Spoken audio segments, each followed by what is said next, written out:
My humble pranams to most revered Bhavani Prana Mataji and all Matajis, and my namaskar to all devotees and my sisters and mothers. First of all, I am very sorry that I am unable to speak to you all in the sweet, musical and beautiful Telugu language. But I can say few words, Yendaro Mahanubhavulu, Andariki Vandanamulu. Because it's a great pleasure to be in the midst of you all, Mahanubhavulu, enlightened devotees taking part in this great yajna. I am really very happy to be here. Coming to my topic, Sister Nivedita says, to me it has always appeared that Sri Sharadhadevi is Sri Ramakrishna's final word as to the ideal of Indian womanhood. But is she the last of an old order or the beginning of a new one? She asks. To this we can say, Holy Mother is both. She is the bridge between the modern, ancient and the modern womanhood. Without deviating from the ancient ideals, she has shown in her life how all the great virtues of ancient Indian women can be very relevantly applied even in this modern age. Her life is the best example for this. We all know how many great women were there in ancient India, right from the Vedic period and the Puranic ages also. There were no dearth of great personalities among women. They were the epitome of purity, chastity, patience, wisdom, forbearance, selflessness, etc. But in later ages, due to the constant invasion by the foreigners, the condition of the women declined. In order to preserve their purity and chastity, they were confined within the four walls of the house. They were deprived from all opportunities in life. So due to this, the condition of women became very miserable. But in the present age, the advent of Sri Ma Sharadhadevi has once again revived the ancient glory of Indian womanhood. She is an ideal mother, ideal wife, ideal nun and much more. We all know Sri Ma Sharadhadevi was not a mother in a physical sense. She didn't have a single child of her own, but there is not a single person who is not her child.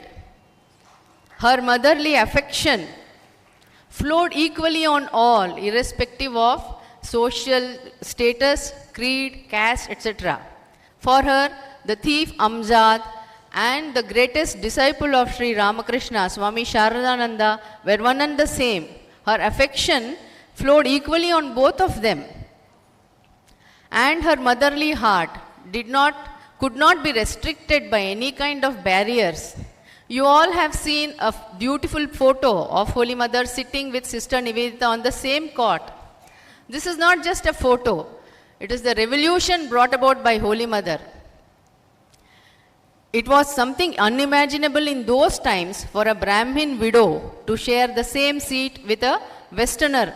You all know Westerners were declared as mlechas. They were untouchables for us.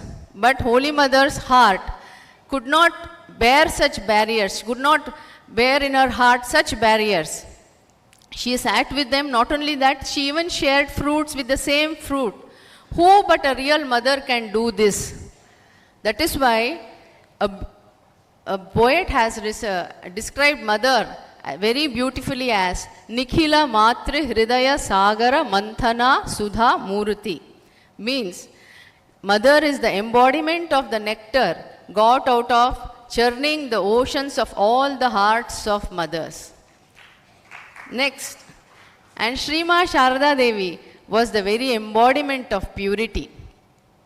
We all sing daily, Pavitram Charitam Yasyaha, Pavitram Jivanam Tatha, Pavitrata Swarupiniyai Tasyai Devyai Namo Namaha. She is Pavitrata Swarupini. What do you mean by purity? Purity means to be absolutely free from all negative qualities like lust, anger, kam, krodh, lobh, shadripus, we all know, no? And we cannot see not even a speck of these negative qualities in mother.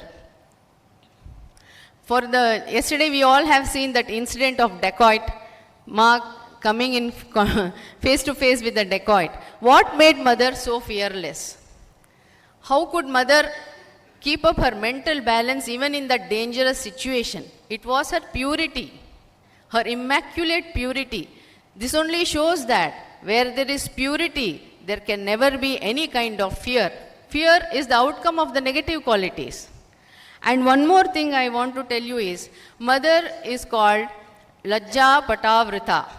And mother also insisted that we, the women, should be decent and modest in our life, in our dress code and all those things. She was very particular about that.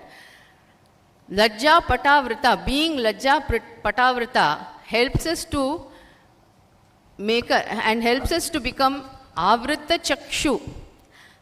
If you give so much of importance to the body, how it outwardly appears, that means we are becoming body conscious. That means we are identifying with the wrong self. Our body is not our true self, isn't it? What is our true self? It is our Atman. That is nothing but pure. The thinking that we are body, the wrong identification with the body itself is the fundamental impurity. And all these kama, krodha, lobha, moha, those are all the outcomes of this impurity. So, Lajja Patavrita leads us to Avrita Chakshu, to turn within ourselves. When we give less importance to the external appearance, we should turn inwards and see the glory, our own inner glory. So this also adds to purity. This is the real purity, to be self-conscious, to be aware of our self. And then Holy Mother, Srimati Sharadhadevi was just 19 years old when she came to Dakshineshwar to serve her God-intoxicated husband, Sri Ramakrishna. Sri Ramakrishna once asked her, "Have you come to drag me down to this worldly plane?" And without thinking, Holy Mother replied, just a 19-year-old woman, she might have had lot of expectations and aspirations in life. She told, no, why should I drag you down from your path? I have come to help you to go ahead in your chosen path. This is the spirit of dedication we have to take from Holy Mother's life. She dedicated her whole life in service of Sri Ramakrishna and later to carry out his mission. She proves that she is the Sahadharmini in the true sense, a beautiful word used for wife in our country. And it is Sri Ramakrishna, an avatar of this age, had a great spiritual mission to carry out. Without the help of mother, it would have been impossible, I think, for Sri Ramakrishna to carry out this mission. So in Lalita Sahasranama, there we get a beautiful name of Mother Lalita Devi, Deva Karya Samudyata. All these Divine Mother, the advent of Divine Mother is to help and support the mission taken up by the incarnation. They will never become an obstacle, but they will keep all their self-interest aside, and their main aim of the life would be to support the mission of her husband. This is one of the greatest characters of a woman, wife, ideal wife.